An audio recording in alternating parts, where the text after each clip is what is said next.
வணக்கம். இன்றைய தலைப்புச் செய்திகள். புதுச்சேரி சட்டசபை கூட்டத்தில் 2024-25 ஆண்டிற்கான கூடுதல் செலவினங்களுக்காக 735 கோடி ரூபாய் ஒதுக்கீடு. சபாநாயகர் மீது நம்பிக்கையில்லா தீர்மானத்தை பேரவையில் எடுத்துக் கொள்ளாததை கண்டித்து எதிர்ப்பு தெரிவித்த சட்டமன்ற உறுப்பினர் நேரு பேரவையிலிருந்து வெளியேற்றம். மக்களை பாதிக்கின்ற வகையில் கொண்டுவரப்படவுள்ள புதிய மதுபான திட்டத்தை முழுமையாக ரத்து செய்ய வேண்டி பாஜக சட்டமன்ற உறுப்பினர்கள் சட்டமன்றத்தின் படிக்கட்டில் அமர்ந்து தர்ணா. புதுக்குப்பம் அரசு பள்ளியில் சுவர் இடிந்து 3 மாணவர்களுக்கு பலத்த காயம். அரசு மருத்துவமனையில் அனுமதித்து சிகிச்சை. இனி விரிவான செய்திகள். புதுவை 2024-25 ஆண்டிற்கான கூடுதல் செலவினங்களுக்காக 735 கோடி ரூபாய் ஒதுக்கீடு செய்யப்பட்டு பேரவையில் அனுமதி பெறப்பட்ட நிலையில் சபாநாயகர் மீது 3 சட்டமன்ற உறுப்பினர்கள் கொண்டு வந்த நம்பிக்கையில்லா தீர்மானத்தை பேரவையில் எடுத்துக் கொள்ளாமல் அதே பேரவையில் சபாநாயகர் மீது நம்பிக்கை உள்ளது முதலமைச்சர் ரங்கசாமி தீர்மானத்தை கொண்டு வந்து நிறைவேற்றினார். புதுச்சேரி சட்டசபை இன்று காலை 9:30 மணிக்கு கூடியது. சபை துவங்கியவுடன் சபாநாயகர் செல்வம் குரல் வாசித்து சபை நிகழ்வுகளை துவக்கி வைத்தார். முதல் அலுவலக இரங்கல் தீர்மானங்கள் கொண்டு வரப்பட்டது. முதலமைச்சர் ரங்கசாமி இரங்கல் தீர்மானத்தை முன்மொழிந்தார். புதுச்சேரி முன்னாள் முதலமைச்சர் MTR ராமச்சந்திரன், காங்கிரஸ் கட்சியின் மூத்த தலைவரும் முன்னாள் பிரதமருமான மன்மோகன் சிங், புதுச்சேரி முன்னாள் சட்டமன்ற உறுப்பினர்கள் நீலகங்காதரன், காத்தவராயன், கர்நாடக முன்னாள் முதலமைச்சர் கிருஷ்ணா, தொழிலதிபர் ரத்தன் டாடா, இந்திய சிகிச்சை நிபுணர் KN செரியன் ஆகியோருக்கு இரங்கல் தெரிவிக்கப்பட்டது. தொடர்ந்து அனைத்து உறுப்பினர்களும் 2 நிமிடம் எழுந்து மௌன அஞ்சலி செலுத்தினர். இதையடுத்து மறைந்த தலைவர்களுக்கு சட்டசபையில் 2 நிமிடம் மௌன அஞ்சலி செலுத்தப்பட்டது. தொடர்ந்து சட்டப்பேரவையின் அரசின் கூடுதல் செலவினங்களுக்கு அனுமதி கோரப்பட்டது. இதனை கொண்டு வந்த முதலமைச்சர் ரங்கசாமி புதுச்சேரி 2024-25 ஆண்டிற்கான கூடுதல் செலவினங்களுக்காக 735 கோடி ரூபாய் ஒதுக்கீடு செய்யப்பட்டு பேரவையில் அனுமதி பெற்றார். இதையடுத்து சட்டப்பேரவை நிகழ்வுகள் கூடிய முடிய தேதி குறிப்பிடாமல் சபை நடவடிக்கையை சபாநாயகர் செல்வம் ஒத்திவைத்தார். இதனிடையே புதுச்சேரி சட்டமன்ற பேரவை தலைவர் மீது நம்பிக்கை உள்ளது என்று முதலமைச்சர் தீர்மானத்தை கொண்டு வந்தார். அந்த தீர்மானம் குரல் வாக்கெடுப்பு மூலம் நிறைவேற்றப்பட்டது. ஏற்கனவே சபாநாயகர் மீது சுயேட்சை சட்டமன்ற உறுப்பினர்கள் நேரு, ஆங்காளன், சிவசங்கரன் ஆகியோர் நம்பிக்கையில்லாத தீர்மானம் கொண்டு வந்த நிலையில் அதை பேரவையில் எடுத்துக் கொள்ளாமல் முதலமைச்சர் ரங்கசாமி சபாநாயகர் மீது நம்பிக்கை உள்ளது என தீர்மானத்தை கொண்டு வந்து நிறைவேற்றியுள்ளார் என்பது குறிப்பிடத்தக்கது. புதுச்சேரி சபாநாயகர் முன்பு தர்ணாவில் ஈடுபட்ட சுயேட்சை சட்டமன்ற உறுப்பினர் நேரு சட்டசபை கூட்டத்தொடரிலிருந்து சஸ்பெண்ட் செய்யப்பட்டு சட்டசபை காவலர்களால் வெளியேற்றப்பட்டார். புதுச்சேரி சட்டசபை இன்று காலை 9:30 மணிக்கு கூடியது. சபாநாயகர் செல்வம் குரல் வாசித்து சபை நிகழ்வுகளை துவக்கி வைத்தார். அப்பொழுது சுயேட்சை சட்டமன்ற உறுப்பினர் நேரு நம்பிக்கையில்லா தீர்மானத்தை எதிர்கொள்ளாத சபாநாயகருக்கு சபையை நடத்த தகுதி இல்லை என ஆவேசமாக கூறினார். சபாநாயகர் செல்வம் தொடர்ந்து சபை நிகழ்வுகளை நடத்தினார். இதையடுத்து சபாநாயகர் இருக்கை முன்பு தரையில் அமர்ந்து சுயேட்சை சட்டமன்ற உறுப்பினர் நேரு தர்ணா போராட்டத்தில் ஈடுபட்டார். இது சட்டவிரோதம், ஜனநாயக விரோதம், அவமானகரமான செயல் என கூறி கோஷம் எழுப்பினார். இதனிடையே சபைக்குள் பாஜக சட்டமன்ற உறுப்பினர்களும் ஆதரவு அளிக்கும் சுயேட்சை சட்டமன்ற உறுப்பினர்களும் நுழைந்தனர். அப்பொழுது தர்ணா செய்த சட்டமன்ற உறுப்பினர் நேரு சபாநாயகர் மீது நம்பிக்கையில்லா தீர்மானம் அளித்த சுயேட்சை சட்டமன்ற உறுப்பினர்கள் அங்காளன், சிவசங்கரன் ஆகியோரை அழைத்தார். அவர்களும் சட்டமன்ற உறுப்பினர் நேருவுடன் சபாநாயகர் இருக்கை முன்பு அமர்ந்து தர்ணாவில் ஈடுபட்டனர். இருப்பினும் சபாநாயகர் தொடர்ந்து சபை நிகழ்வுகளை நடத்தினார். இரங்கல் தீர்மானத்தின் மீது எதிர்க்கட்சித் தலைவர் சிவாவை பேச சபாநாயகர் அழைத்தார். அப்பொழுது சட்டமன்ற உறுப்பினர் நேரு சட்டமன்றங்களின் எதிர்க்கட்சி தலைவர் தான் சக உறுப்பினர்களின் உரிமைகளை பெற்றுத் தருகின்றனர் என பேசினார். இதையடுத்து எதிர்க்கட்சி தலைவர் சிவா சபாநாயகர் செல்வத்திடம் அவையை தொடர்ந்து நடத்த ஏதாவது ஒரு முடிவெடுங்கள், எங்கள் உரிமைகள் மீறப்படுகிறது, சொந்த பிரச்சனைகளுக்காக உங்களுக்கு ஆதரவாக செயல்பட முடியாது, அரசுக்கு ஆதரவு தருகிறீர்கள், சபாநாயகரை எதிர்க்கிறீர்கள், உங்களுக்கு வெட்கமாக இல்லையா, சூடு சொரணை இல்லையா என கேட்டார். அப்பொழுது சட்டமன்ற உறுப்பினர் நேரு தொடர்ந்து கோஷம் எழுப்பினார். அவருக்கு ஆதரவாக சுயேட்சை சட்டமன்ற உறுப்பினர்கள் அங்காளன், சிவசங்கரும் பேசினர். இதையடுத்து சபாநாயகர் செல்வம் சட்ட விதிகளுக்கு எதிராக செயல்படும் சட்டமன்ற உறுப்பினர் நேருவை கூட்டத்தொடர் முழுவதும் சஸ்பெண்ட் செய்வதாகவும் அவரை அவையிலிருந்து வெளியேற்றும்படியும் சபை காவலர்களுக்கு உத்தரவிட்டார். இதையடுத்து சபை காவலர்கள் சட்டமன்ற உறுப்பினர்கள் நேருவை வெளியேற்றினர். மற்ற 2 சுயேட்சை சட்டமன்ற உறுப்பினர்களும் தங்கள் இருக்கைக்கு வந்து அமர்ந்தனர். புதுவை சபாநாயகர் செல்வம் சட்டமன்ற விதிகள் மரபுகளுக்கு எதிராக தொடர்ந்து செயல்படுவதாக கூறி அவர் மீது சட்டமன்ற உறுப்பினர் நேரு நம்பிக்கையில்லா தீர்மானத்தை சட்டசபை செயலரிடம் அளித்திருந்தார். அவரை தொடர்ந்து சுயேட்சை சட்டமன்ற உறுப்பினர்கள் அங்காளன், சிவசங்கர் ஆகியோரும் நம்பிக்கையில்லாத தீர்மானத்தை அளித்திருந்தனர். இந்த தீர்மானத்தை சட்ட விதிகளின்படி விவாதத்திற்கு அனுமதிப்பேன் என சபாநாயகர் செல்வம் கூறியிருந்தார். ஆனால் இன்றைய சட்டமன்ற அலுவல் பட்டியலில் இது இடம்பெறவில்லை. இதனை கண்டித்தே சுயேட்சை சட்டமன்ற உறுப்பினர்கள் இந்த போராட்டத்தில் ஈடுபட்டனர்.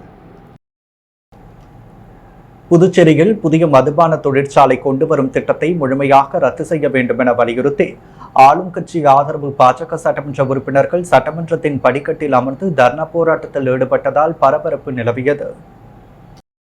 புதுச்சேரி 15வது சட்டப்பேரவை 5வது கூட்டத்தொடரில் 2ஆம் பகுதி இன்று காலை 9:30 மணிக்கு துவங்கியது.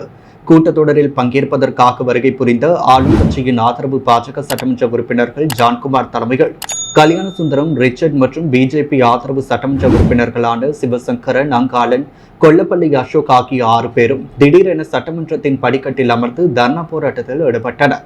தர்ணாவில் ஈடுபட்ட சட்டமன்ற உறுப்பினர்கள் புதுச்சேரியில் மக்களுக்கு எதிராக கொண்டு வரப்பட உள்ள புதிய மதுபான தொழிற்சாலை திட்டத்தை முழுமையாக ரத்து செய்ய வேண்டும் என வலியுறுத்தி கண்டன கோஷமிட்டனர். தொடர்ந்து செய்தியாளர்களை சந்தித்த சட்டமன்ற உறுப்பினர் கல்யாணசுந்தரம் மற்றும் ஜான்குமார் கூட்டாக பேசும் பொழுது புதுவையில் மக்களை பாதிக்கின்ற வகையில் கொண்டு வரப்பட உள்ள புதிய மதுபான திட்டத்தை முழுமையாக ரத்து செய்யப்பட வேண்டும்.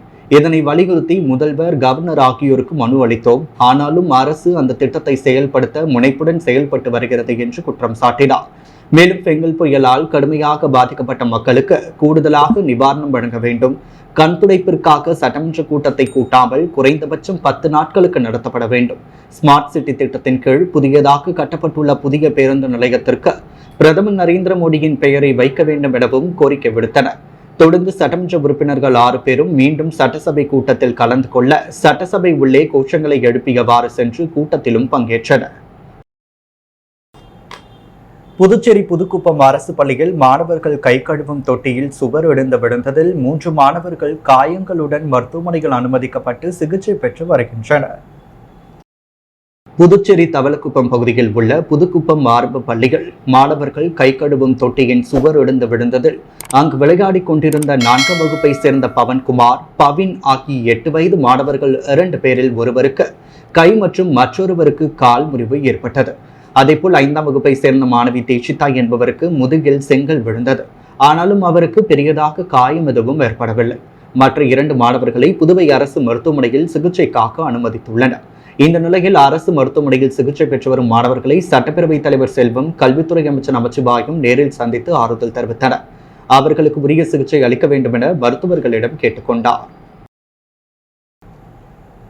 சாமானியர் நடத்தும் இரவு உணவு கடைகளை 11 மணிக்குள் மூட காவல்துறை மிரட்டுவது போல பணம் படைத்தவர்கள் நடத்தும் ரெஸ்டோ பாருக்கு 12 மணி வரை மட்டுமே அனுமதி அளித்துவிட்டு விடிய விடிய நடத்துவது நியாயமா என்ற கேள்வியுடன் கலால்துறையை கண்டித்து தமிழக வாழ்வுரிமை கட்சியினர் முற்றுகை போராட்டத்தில் ஈடுபட்டனர்.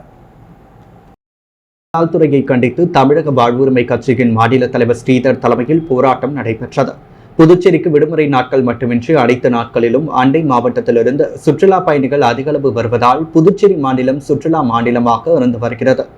உணவு விடுதிகள் உட்பட பல்வேறு மக்கள் பயன்பாட்டில் உள்ள நிறுவனங்கள் 24 மணி நேரம் செயல்பட அரசு அனுமதி அளித்துள்ளது. இந்த நிலையில் கடந்த சில நாட்களாக நகர பகுதியில் இயங்கி வரும் ஹோட்டல்கள், சாலையோர உணவகங்கள், சிறு குறு சாலையோர வியாபாரிகளின் கடைகளை 11 மணிக்குள் மூட வேண்டும் என STZ காவல்துறை சார்பில் அறிவுறுத்தப்பட்டு வருகிறது.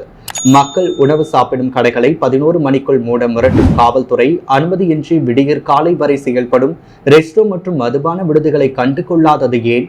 மக்களுக்கு தேவை உணவா, மதுவா? சிந்தியுங்கள். சாமானியர் நடத்தும் இரவு உணவு கடைகளை 11 மணிக்குள் மூட காவல்துறை மிரட்டுவது போல பணம் படைத்தவர்கள் நடத்தும் ரெஸ்டோ பாருக்கு 12 மணி வரை மட்டுமே அனுமதி அளித்துவிட்டு விடிய விடிய நடத்துவது நியாயமா என்பது மக்கள் கேள்வி. அப்படி இருக்க இந்த கலால்துறை ஏன் மௌனம் காக்கின்றது?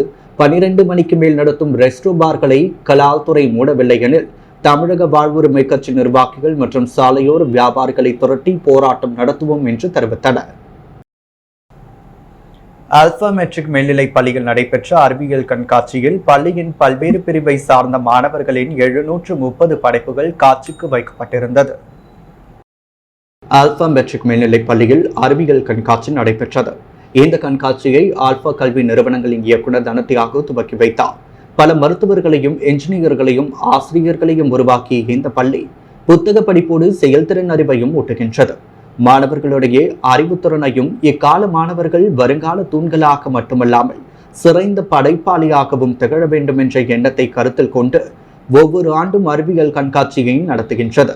இதில் மழலையர் துவக்க பள்ளி, உயர்நிலை பள்ளியை சார்ந்த மாணவர்கள் என பல்வேறு பிரிவை சார்ந்தவர்களும் கலந்து கொண்டு 730 படைப்புகளை படைத்தும் பார்க்க வந்த சக மாணவர்கள் மற்றும் ஆசிரியர் பெருமக்களிடம் படைப்பின் ஆற்றலை முன்மொழிந்தும் அசர வைத்தனர். படைப்புகள் முறையே அறிவியலில் சுகாதார முறை, கணிப்பொறி, காய்கறி, பழங்களின் வகைகள், நீர் சுழற்சி முறை, காற்றாலை, மிருகக்காட்சி சாலை, சாலை விதிகள், சூரிய குடும்பம், உணவின் முக்கியத்துவம், முதுகுகளி, தகவல் தொடர்பு சாதனங்கள், போக்குவரத்து சாதனங்கள் மற்றும் எலும்புக்கூட்டின் அமைப்பு, எரிமலை குழம்பு, இதயம், நுரையீரலவற்றின் செயல்பாடுகள் போன்ற தலைப்புகளில் தத்தம் படைப்புகளை கொண்டு வந்து அவர்கள் அறிவியல் பிரம்மா என்பதை நிரூபித்தனர். பட்டாம்பூச்சியின் வாழ்க்கை சுழற்சி, பறவையின் கூடு, பெரிஸ்கோப், கலடைஸ்கோப், மழைநீர் சேகரிப்பு, புவி வெப்பமயமாதல் மற்றும் மாசு கட்டுப்பாடு, மின்சார சாந்தம், மின்சார தகடு, சூரிய குடும்பம், ஜேசிபி டான்சிங், ராக்கெட், பாதுகாப்பு அமைப்பு, தானியங்கி தயாரித்தல் மற்றும் பல அற்புத படைப்புகளை உருவாக்கியிருந்தன. கணித பிரிவில் எண்களின் உருவாக்கம், விரிவாக்கப்பட்ட வடிவம், வரி வகைகள், ஆர்டினல் எண்கள், வட்டத்தின் பகுதி, இயற்கணித அடையாளங்கள் போன்ற தலைப்புகளில் படைப்புகளை கொண்டு வந்து வைத்திருந்தனர். கல்வி நிறுவனங்களின் இயக்குனர் திரு தனத்தியாகு அவர்களால் சிறந்த படைப்புகள் வகுப்பு வாரியாக தேர்ந்தெடுக்கப்பட்டு அறிவியல் மற்றும் கணித கண்காட்சியில் கலந்து கொண்டு பல்வேறு படைப்புகளை உருவாக்கிய மாணவர்களை பாராட்டி மகிழ்ந்தார். அறிவியல் கண்காட்சி சிறப்பாக அமைய பெற்றோரின் ஒத்துழைப்பும் காரணமாக இருந்தது என்பது குறிப்பிடத்தக்கது. மாநில அளவிலான டேக்வாண்டோ விளையாட்டுப் போட்டியில் ஒட்டுமொத்த சாம்பியன்ஷிப் பட்டம் வென்ற MTC கொலைக்கு அமைச்சர் நமச்சிவாயம் சுழற்கோப்பை வழங்கி வாழ்த்தினார். புதுச்சேரி டேக்வாண்டோ விளையாட்டு சங்கத்தின் சார்பாக 17வது மாநில அளவிலான டேக்வாண்டோ போட்டிகள் பிப்ரவரி 8 மற்றும் 9 ஆகிய தேதிகளில் லாஸ்பேட்டை பல்நோக்கு உள் விளையாட்டு அரங்கத்தில் நடைபெற்றது. இப்போட்டிகள் kids, sub junior, cadet, junior மற்றும் சீனியர் பிரிவுகளில் நடைபெற்றது. போட்டியில் வெற்றி பெற்ற வீரர்களுக்கு தங்கம், வெள்ளி, வெண்கல பதக்கம், தகுதி சான்றிதழ் வழங்கும் நிகழ்ச்சி நடைபெற்றது. சங்க தலைவர் செல்முத்து தலைமையிலும் டேக்வாண்டோ நிறுவன செயலாளர் மாஸ்டர் சிட்டிபாபு முன்னிலையிலும் நடைபெற்ற பதக்கம் வழங்கும் நிகழ்ச்சிகள் சிறப்பு விருந்தினராக விளையாட்டுத்துறை அமைச்சர் நமச்சிவாயம் கலந்து கொண்டு வெற்றி பெற்ற வீரர் வீராங்கனைகளுக்கு பதக்கங்கள், சான்றிதழ் மற்றும் இப்போட்டியில் அதிக புள்ளிகள் பெற்று ஒட்டுமொத்த சாம்பியன் பட்டம் வென்ற AMTC கொலைக்கு சுழற்கோப்பையை வழங்கி வாழ்த்தினர். அப்பொழுது முன்னாள் நகரமன்ற உறுப்பினர் செல்வ கணபதி, சங்க துணைத் தலைவர் கதிரவன், கல்வித்துறை அதிகாரி நடராஜ், வடக்கன்யர் கோமுகி, காவல்துறை அதிகாரி சரவணன், சங்க பொருளாளர் ஆனந்த் மற்றும் கிளை செயலாளர்கள் பிரபாகரன், தினேஷ் சங்கர், பாண்டியராஜ், சதீஷ்குமார் ஆகியோர் உடனிருந்தனர். இதில் பவுலின் வரவேற்புரையும் கிளை செயலாளர் ராஜ்மோகன் நன்றியுரை வழங்கினார். குறுகி போட்டியில் முதலிடத்தை பிடித்த AMCTக்கும் 2ஆம் இடத்தை பிடித்த KTMSக்கும், பூம்சே போட்டியில் முதலிடம் பிடித்த AMTCக்கும் 2ஆம் இடம் பிடித்த WTC கோப்பைகள் வழங்கி அமைச்சர் வாழ்த்தினார். இப்போட்டியில் புதுச்சேரி, காரைக்கால், மாஹே, ஏனாம் பகுதிகளைச் சேர்ந்த வீரர்கள், வீராங்கனைகள் 800 பேர் கலந்து கொண்டனர். டெல்லியில் பாஜக வெற்றி பெற்றதை தொடர்ந்து புதுச்சேரி பாஜக சார்பில் தங்கத்தேர் இழுத்து சிறப்பு வழிபாடு நடத்தப்பட்டது. 27 ஆண்டுகளுக்கு பிறகு பாரதிய ஜனதா கட்சி தேசத்தின் தலைநகர் டெல்லியில் ஆட்சியை பிடித்துள்ளது. இதன் மூலம் தலைநகரில் பாஜக ஆட்சி அமைய உள்ளது. இதனை கொண்டாடும் விதமாக புதுச்சேரி மாநில பாரதிய ஜனதா கட்சியின் சட்டமன்ற உறுப்பினர்கள் ஜான்குமார், கல்யாணசுந்தரம் தலைமையில் புதுச்சேரி அருள்மிகு மணக்குள விநாயகர் கோவிலில் தங்கத்தேர் இழுத்து சிறப்பு வழிபாடு நடத்தப்பட்டது. இதைத் தொடர்ந்து மணக்குள விநாயகருக்கு சிறப்பு அபிஷேகம், ஆராதனைகள் செய்யப்பட்டு சிறப்பு பூஜைகள் நடத்தப்பட்டது. தொடர்ந்து கோவிலில் இருந்த பக்தர்களுக்கு அன்னதானமும் வழங்கப்பட்டது. இந்த நிகழ்வில் சட்டமன்ற உறுப்பினர் சிவசங்கரன், ரிச்சர்ட் ஜான்குமார் உள்ளிட்ட 100க்கும் மேற்பட்ட பாஜக நிர்வாகிகள், தொண்டர்கள் என திரளாக கலந்து கொண்டனர். காலந்தோட்டம் சிவசுப்பிரமணியர் ஆலய தைப்பூச காவடி திருவிழாவில் சட்டமன்ற உறுப்பினர் பாஸ்கரேந்திர தட்சிணாமூர்த்தி கலந்து கொண்டு சுவாமி தரிசனம் செய்தார். அரியாங்குப்பம் கொம்யூன் காலந்தோட்டத்தில் எழுந்தள்ளியுள்ள அருள்மிகு ஸ்ரீ வள்ளி தேவசேனா சமேத ஸ்ரீ சிவசுப்பிரமணியர் ஆலய தைப்பூச காவடி திருவிழாவை முன்னிட்டு சுவாமி வீதி விழா மற்றும் காவடி வீதி விழா நடைபெற்றது. சிறப்பு அழைப்பாளராக சட்டமன்ற உறுப்பினர் பாஸ்கரன் தட்சிணாமூர்த்தி, திமுக மாநில இலக்கிய அணி அமைப்பாளர் சிவசங்கரன், காங்கிரஸ் மாநில செயற்குழு உறுப்பினர் விஜயலட்சுமி, ஜெயமூர்த்தி ஆகியோர் கலந்து கொண்டு சுவாமி தரிசனம் செய்தனர். இதில் திரளான பக்தர்கள் கலந்து கொண்டு சுவாமியை வழிபட்டனர். நெட்டப்பாக்கம் ஸ்ரீனிவாச நகர் குடியிருப்பு பகுதியில் கழிவு நீர் புகுந்ததை கண்டித்தும் நடவடிக்கை எடுக்காத தொகுதி சட்டமன்ற உறுப்பினரை கண்டித்தும் அப்பகுதி மக்கள் சாலை மறியல் போராட்டத்தில் ஈடுபட்டனர். நெட்டப்பாக்கம் அருகில் அமைந்துள்ள ஸ்ரீனிவாச நகர் பகுதியில் 50க்கும் மேற்பட்ட குடும்பங்கள் வசித்து வருகின்றன. கரிகமாணிக்கம் தவளக்குப்பம் சாலையில் செல்லும் சாக்கடை நீர் அருகில் உள்ள ஸ்ரீனிவாச நகர் குடியிருப்பு பகுதியில் செல்கின்றது. இதனால் அப்பகுதியில் அதிக துர்நாற்றம் வீசுவதால் அப்பகுதி மக்கள் குழந்தைகளை வைத்துக் கொண்டு பாதிக்கப்படுவதாக கூறுகின்றனர். இதுகுறித்து தொகுதி சட்டமன்ற உறுப்பினர் ராஜவேலுவிடம் பலமுறை புகார் அளித்தும் நடவடிக்கை எடுக்கவில்லை என கூறி இன்று காலை 9 மணி அளவில் கரிகமாணிக்கம் தவளக்குப்பம் செல்லும் சாலையில் மறியல் போராட்டத்தில் ஈடுபட்டனர். இதுகுறித்து தகவல் அறிந்த நெட்டப்பாக்கம் போலீசார் பொதுமக்களிடம் பேச்சுவார்த்தையில் ஈடுபட்டும் கண்டுகொள்ளாத பொதுமக்கள் அனைவரும் கலைந்து செல்லாமல் தொடர்ந்து மறியல் போராட்டத்தில் ஈடுபட்டனர். நெட்டப்பாக்கம் உதவி ஆய்வாளர் வீரபத்ரன், நெட்டப்பாக்கம் கொம்யூன் பஞ்சாயத்து ஆணையர் மற்றும் பொதுப்பணித்துறை அதிகாரிகளை தொடர்பு கொண்டு பேசினார். கூடிய விரைவில் நடவடிக்கை எடுப்பதாக அதிகாரிகள் தெரிவித்ததை தொடர்ந்து பொதுமக்கள் அனைவரும் கலைந்து சென்றனர். புதுச்சேரியில் அரசு பள்ளியில் படிக்கும் 12ஆம் வகுப்பு மாணவர் கையை அறுத்துக் கொண்டு தற்கொலை முயற்சிக்கு ஈடுபட்ட சம்பவம் பரபரப்பை ஏற்படுத்தியுள்ளது. இதுகுறித்து போலீசார் விசாரணை நடத்தி வருகின்றனர். புதுச்சேரி ரெட்டியார்பாளையம் பகுதியைச் சேர்ந்தவர் அருள்தாஸ் சில மாதங்களுக்கு முன்னர் இறந்துவிட்டார். இவரது மகன் 17 வயதாகும் பிரவீன்தாஸ் நெல்லித்தோப்பு தொகுதிக்குட்பட்ட ஜீவானந்தம் அரசு பள்ளிகள் 12ஆம் வகுப்பு கணினி பாடப்பிரிவில் படித்து வருகின்றார். இந்த நிலையில் இன்று பள்ளி வந்த அவர் முதல் மாடியில் தனது கையை பிளேடால் அறுத்துக்கொண்டு தற்கொலைக்கு முயற்சித்துள்ளார். இதனை கண்டு சக மாணவர்கள் மாணவரை மீட்டு புதுச்சேரி அரசு மருத்துவமனையில் சிகிச்சைக்காக அனுமதித்தனர். தொடர்ந்து மருத்துவமனையில் சிகிச்சை பெற்று வரும் மாணவரை பள்ளி கல்வித்துறை அமைச்சர் நேரில் சந்தித்து மாணவரின் உடல்நிலை குறித்து கேட்டறிந்து அவருக்கு உரிய சிகிச்சை அளிக்கும்படி மருத்துவர்களை வலியுறுத்தினார்.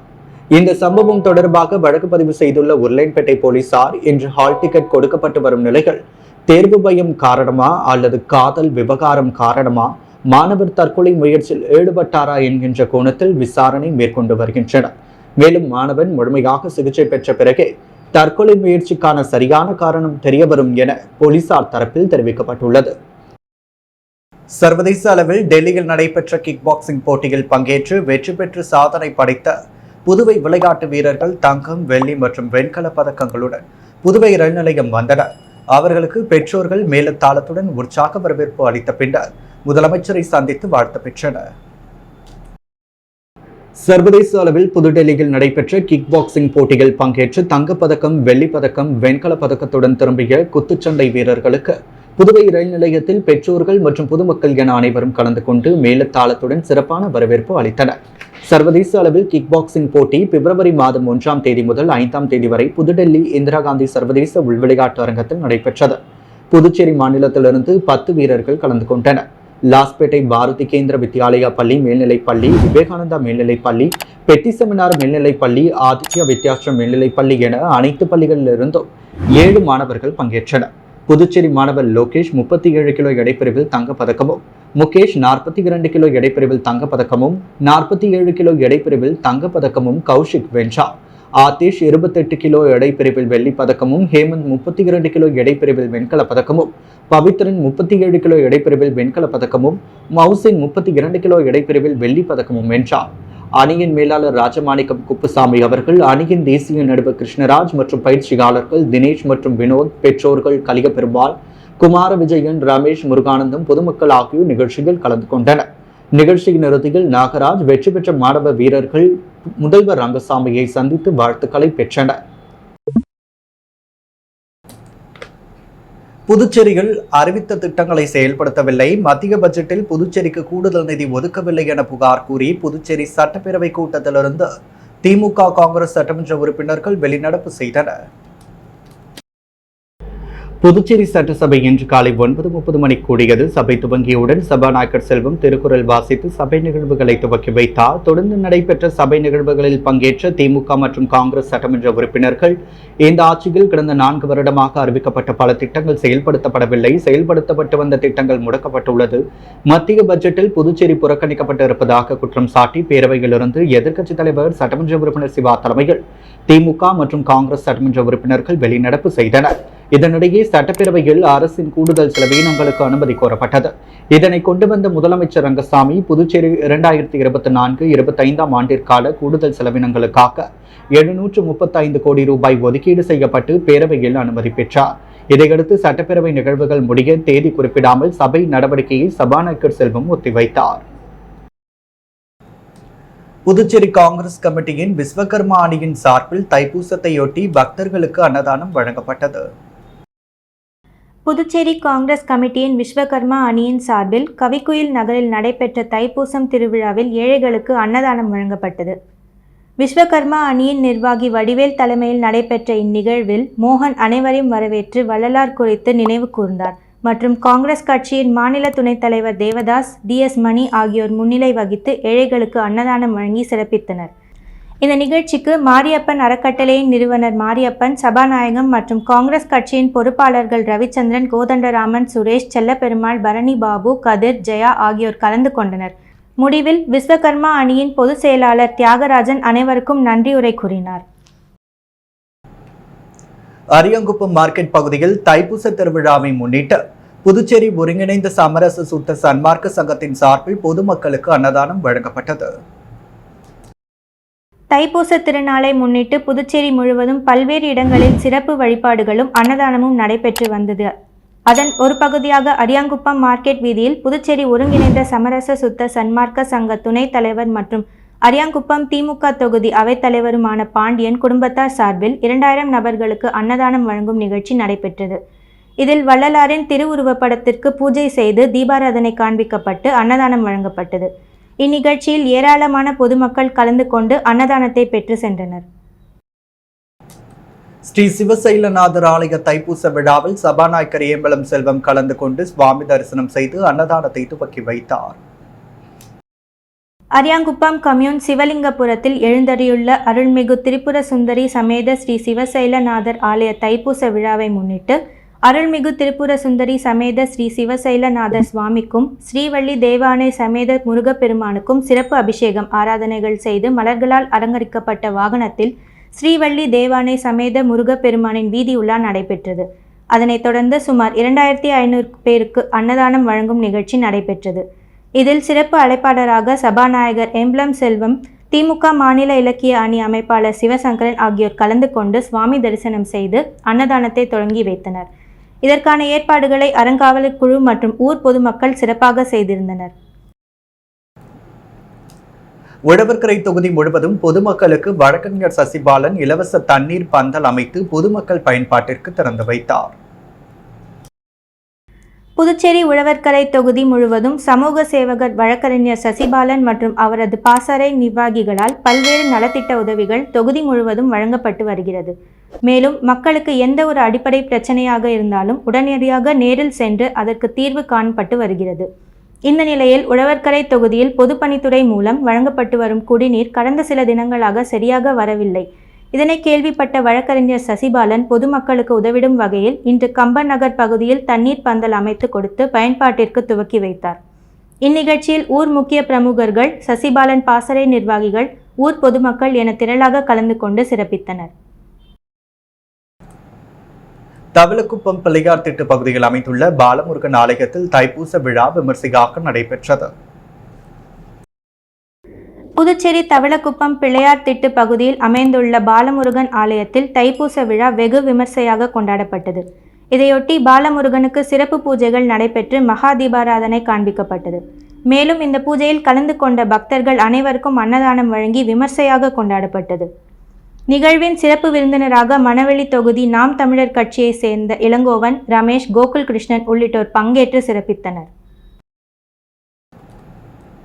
புதுவை பெரிய மார்க்கெட்டில் அமைந்துள்ள தியாக முதலியார் மணிக்கூண்டு புதுப்பிக்கப்பட்ட திட்டத்தின் 4வது ஆண்டு விழா கொண்டாடப்பட்டது. புதுவை பெரிய மார்க்கெட்டில் அமைந்துள்ள தியாகு முதலியார் மணிகூண்டு புதுப்பிக்கப்பட்டதன் 4வது ஆண்டு விழா மற்றும் சரஸ்டதார் தியாகு முதலியாரின் 245வது பிறந்தநாள் விழா சிறப்பாக கொண்டாடப்பட்டது.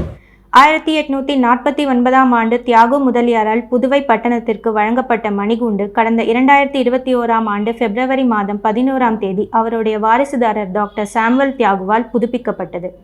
இம்மணிகூண்டு புதுப்பிக்கப்பட்டதன் 4வது ஆண்டு விழா நேற்று கொண்டாடப்பட்டது.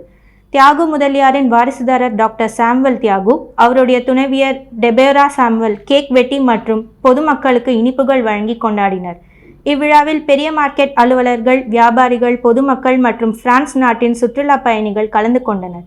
இதைத் தொடர்ந்து தியாகு முதலியாரின் 245வது பிறந்த நாளை முன்னிட்டு டாக்டர் சாமுவல் தியாகு இல்லத்தில் ஏழைகளுக்கு இலவச விருந்து வழங்கப்பட்டது. புதுச்சேரி குயவர்பாளையம் ஸ்ரீ முத்து விநாயகர் ஸ்ரீ முத்துக்குமாரசுவாமி தேவஸ்தானத்தில் தைப்பூசத்தையொட்டி சுவாமிக்கு சிறப்பு பூஜைகள் நடைபெற்றது. புதுச்சேரி குயவர்பாளையம் சுப்பிரமணியர் கோவில் வீதியில் உள்ள ஸ்ரீ முத்து விநாயகர் ஸ்ரீ முத்துக்குமாரசாமி தேவஸ்தானத்தில் தைப்பூசத்தையொட்டி இன்று சுவாமிக்கு சிறப்பு பூஜைகள் நடைபெற்றது. தொடர்ந்து பல்வேறு அபிஷேக ஆராதனைகள் நடைபெற்று சுவாமி உள்புறப்பாடு நடைபெற்றது. இந்நிகழ்வில் ஏராளமான பெண்கள் விளக்குடன் கலந்து கொண்டு சுப்பிரமணிய சுவாமியை வழிபட்டனர். தொடர்ந்து சுவாமி உள்புறப்பாடு நடைபெற்று மகா தீபாராதனை காண்பிக்கப்பட்டது. இதில் திரளான பக்தர்கள் கலந்து கொண்டு சுவாமியை வழிபட்டனர். பின்னர் இந்த பூஜையில் கலந்து கொண்ட அனைவருக்கும் பிரசாதம் வழங்கப்பட்டது. இதற்கான ஏற்பாடுகளை ஆலய அறங்காவல் குழு நிர்வாகிகள், அர்ச்சகர்கள் சிறப்பாக செய்திருந்தனர். புதுவையில் இன்றைய தங்கம் மற்றும் வெள்ளி விலை நிலவரம். முத்து கோல்டோஸ் வழங்கும் தங்கம் மற்றும் வெள்ளி விலை நிலவரம். தங்கம் 1 கிராம் 7,940 ரூபாய். வெள்ளி 1 கிராம் 104 ரூபாய். மீண்டும் இன்றைய முக்கிய செய்திகள். புதுச்சேரி சட்டசபை கூட்டத்தில் 2024-25ஆம் ஆண்டிற்கான கூடுதல் செலவினங்களுக்காக 735 கோடி ரூபாய் ஒதுக்கீடு. சபாநாயகர் மீது நம்பிக்கையில்லா தீர்மானத்தை பேரவையில் எடுத்துக் கொள்ளாததை கண்டித்து எதிர்ப்பு தெரிவித்த சட்டமன்ற உறுப்பினர் நேரு பேரவையிலிருந்து வெளியேற்றம். மக்களை பாதிக்கின்ற வகையில் கொண்டுவரப்படவுள்ள புதிய மதுபான திட்டத்தை முழுமையாக ரத்து செய்ய வேண்டி பாஜக சட்டமன்ற உறுப்பினர்கள் சட்டமன்றத்தின் படிக்கட்டில் அமர்ந்து தர்ணா. புதுக்குப்பம் அரசு பள்ளியில் சுவர் இடிந்து 3 மாணவர்களுக்கு பலத்த காயம். அரசு மருத்துவமனையில் அனுமதித்து சிகிச்சை. சர்வதேச கிக் பாக்ஸிங் போட்டியில் வெற்றி பெற்று சாதனை படைத்த விளையாட்டு வீரர்கள் முதல்வரை சந்தித்து வாழ்த்து. மத்திய பட்ஜெட்டில் புதுச்சேரிக்கு கூடுதல் நிதி ஒதுக்கவில்லை. புகார் கூறி சட்டசபையை விட்டு வெளியேறிய திமுக காங்கிரஸ் கூட்டணி. இத்துடன் எஸ் மீடியாவின் செய்திகள் நிறைவடைகின்றன. வணக்கம்.